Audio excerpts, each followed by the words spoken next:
Well, hi all. Welcome back to our third week of our research methods class. And just let me tell you, congratulations for surviving last week. I know that was a lot of work to do. I know you did a lot of reading and getting into the literature. And I hope that my feedback was helpful to you. And I would encourage you to make sure to make the changes that I recommend as you put together your final CAP project that is due at the end of this class, and really just a few weeks. Here we go, week 3. For this week, the goal is for you to write your introduction to your paper, and within your introduction, you're going to identify your purpose statement along with hypothesis.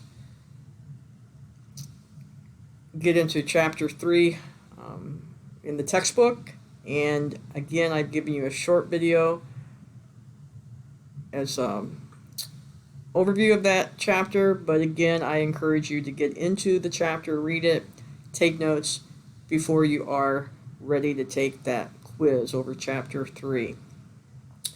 So again, as we work on your final CAP paper this week, you're going specifically to work on writing the introduction. And the idea here is after you've done your review of literature, which you did last week, you should have a pretty good idea of the topic you're discussing and what the research has identified. So next step now would be to actually write the actual introduction. And so there's an outline here. Identify the problem, the area of interest, be direct as you can. Keep focus. In your introduction, you'll give a brief overview of some of the key findings from the literature review that you've already done. You're trying to establish what is already known, what has already been established by the research. And then that opens up the opportunity for you to identify any gaps that might exist and how your topic will fill that gap. Within your introduction, you should also include the purpose statement along with the research hypothesis. And there is an excellent example right here of introduction. So I recommend you download that and look through that. I think that will be very helpful to you and guide you as you write your introduction this week.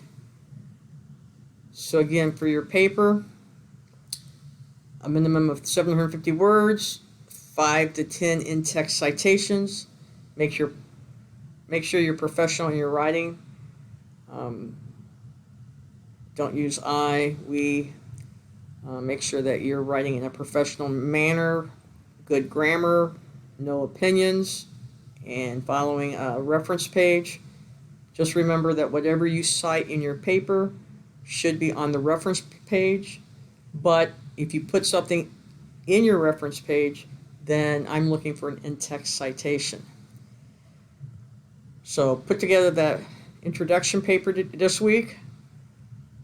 Make sure you're following APA format. And again, I encourage you to look over the rubric to make sure you're following the requirements of the paper. All right, hope you have a great week. Again, let me know if I can help.